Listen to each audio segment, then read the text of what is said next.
4 वाजताची जी आपली छोटीशी भूक असते ना, त्यासाठी आज आपण मॅगीची रेसिपी बनवणार आहोत। यासाठी आपल्याला सगळ्यात पहिल्यांदा 2 चमचे तेल घ्यायचं आहे। त्याच्यानंतर 1 ते 2 बारीक कांदे तुम्ही बारीक चिरून घेऊ शकता। जर तुम्हाला कांदा जास्त आवडत असेल तर तुम्ही जास्त प्रमाणात सुद्धा घेऊ शकता। व्हिडिओ आवडत असेल तर व्हिडिओला लाईक करा आणि जर तुम्ही चॅनलवर नवीन असाल तर चॅनलला सबस्क्राइब करा, जेणेकरून येणाऱ्या नवनवीन व्हिडिओजचे अपडेट तुम्हाला लगेच मिळतील। आणि जर तुम्हाला व्हिडिओ आवडला नसेल तर तुम्ही डिसलाईक सुद्धा करू शकता। फक्त तुमचा रिप्लाय तुम्ही नोंदवू शकता, डिसलाईक किंवा लाईक। त्याच्यानंतर इथे आपल्याला 1 टोमॅटो घालायचा आहे बारीक चिरलेला। तुम्ही इथे तुमच्या इच्छेनुसार स्लाइस करून सुद्धा चिरवू शकता, ज्याप्रमाणे आपण सँडविचमध्ये खाण्यासाठी यूज करतो त्याप्रमाणे तुम्ही हे कांदा आणि टोमॅटोचे स्लाइस सुद्धा चिरवू शकता। आता हा आपल्याला कांदा आणि टोमॅटो छान असा फ्राय करून घ्यायचा आहे, जेणेकरून यामधला टोमॅटो नरम झाला पाहिजे। त्याच्यानंतर आपण तिखटपणा येण्यासाठी यामध्ये 2 हिरव्या मिरच्या घेतलेल्या आहेत बारीक चिरून। 3 ते 4 आपल्याला कढीपत्त्याची पानं घालायची आहे, जेणेकरून या कढीपत्त्याची जी चव असते, जो सुगंध असतो तो आपल्या रेसिपीला येईल। तुम्ही ही कढीपत्त्याची पानं चुरून घातली तरीही चालतील, छान असा अगदी स्वाद येतो त्याचा आणि सुगंध सुद्धा खूप छान असतो आपल्या रेसिपीला। सो अशा प्रकारे आता हे सगळं आपल्याला तेलामध्ये फ्राय करून घ्यायचं आहे। त्याच्यानंतर कोथिंबीर घालायची आहे आपल्याला बारीक चिरलेली। इथे तुम्ही पुदिना सुद्धा वापरू शकता जर तुम्हाला आवडत असेल तर, नाहीतर फक्त कोथिंबीर घातली तरीही चालेल। आता हे सगळं आपल्याला तेलामध्ये 1 ते 1.5 मिनिटासाठी छान असं फ्राय करून घ्यायचं आहे, जेणेकरून याचा कच्चापणा निघून जाईल। आता याच्यानंतर इथे आपल्याला 10 रुपयाची मॅगी घ्यायची आहे। जर तुम्हाला जास्त क्वांटिटी बनवायची असेल तर तुम्ही मॅगीचं प्रमाण वाढवू शकता, 20 ते 30 रुपयाची सुद्धा घेऊ शकता। त्याच्यानंतर इथे आपल्याला 1 ते 1.5 वाटी फक्त पाणी घालायचं आहे, जास्त पाणी नाही घालायचं। 1 वाटी सुद्धा तुम्ही पाणी घातलं तरीही चालेल, पण हे पाण्याचं प्रमाण तुमच्या मॅगीवरती डिपेंड राहणार आहे।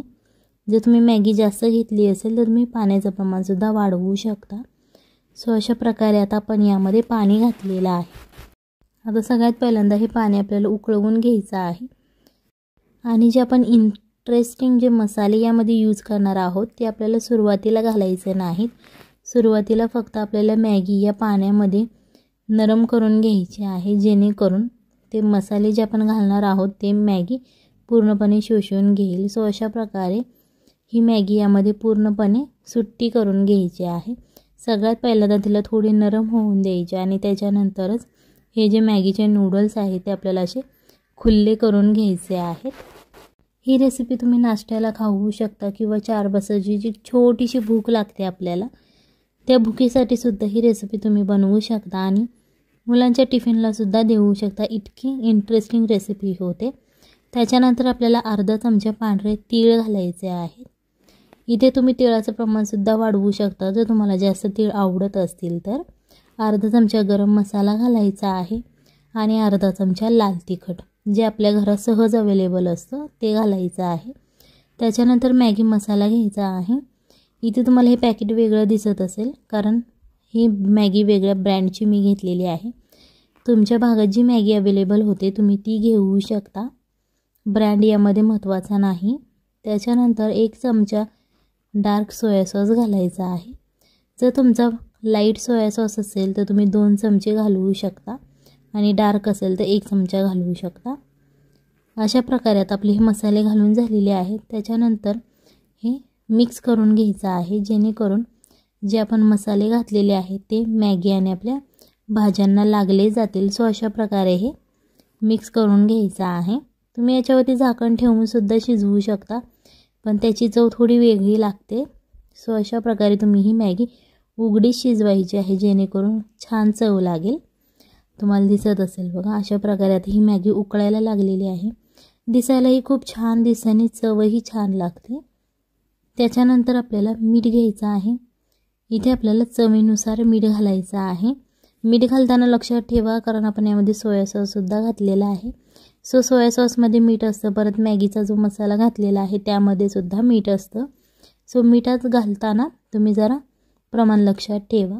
त्याच्यानंतर अर्धा चमचा आपल्याला इथं रेड चिली फ्लेक्स घालायचे आहेत. जर तुमच्याकडे रेड चिली फ्लेक्स अवेलेबल नसेल, लाल मिरच्या घरात अवेलेबल असतील तर त्या तुम्ही मिक्सरवरती कुटून घेऊ शकता आणि अशा प्रकारे त्याचे रेड चिली फ्लेक्स तयार करू शकता. आता मॅगीचं पाणी पूर्णपणे आटायला लागलेलं आहे, थोडंसंच यामध्ये शिल्लक आहे. अशा प्रकारे ते मॅगी हलवून घ्यायची आहे आणि थोडीशी अशी प्लेन करून ठेवायची. त्याच्यानंतर इथे आपण हा चीजचा स्लाइस घेतलेला आहे. जर तुम्हाला जास्त चीज आवडत असेल तर तुम्ही चीजचं प्रमाण वाढवू शकता आणि जर तुम्हाला चीज आवडतच नसेल, काही काहींना नाही आवडत, एलर्जी वगैरे असते, सो तेव्हा तुम्ही हे चीज स्किप केलं तरीही चालेल. अशा प्रकारे चीजचे स्लाइस घालून आपल्याला याच्यावरती झाकण ठेवायचं आहे अर्धा मिनिटासाठी, जेणेकरून जे आपण चीज घातलेलं आहे ते छान असं वितळलं जाईल. ही रेसिपी नक्की घरी ट्राय करा, आपल्या फॅमिलीला खाऊ घाला आणि मग मला कमेंटमध्ये सांगा कशी झाली होती. ही तुम्ही तुमच्या मुलांच्या टिफिनला सुद्धा देऊ शकता. आता हे सगळं चीज वितळलेलं आहे ते सगळ्या मॅगीमध्ये आपल्याला मिक्स करून घ्यायचं आहे आणि ही अशी तुम्ही एका बाउलमध्ये सर्व करू शकता. चला तर मग भेटूयात पुढच्या रेसिपीमध्ये. तोपर्यंत बाय बाय, टाटा.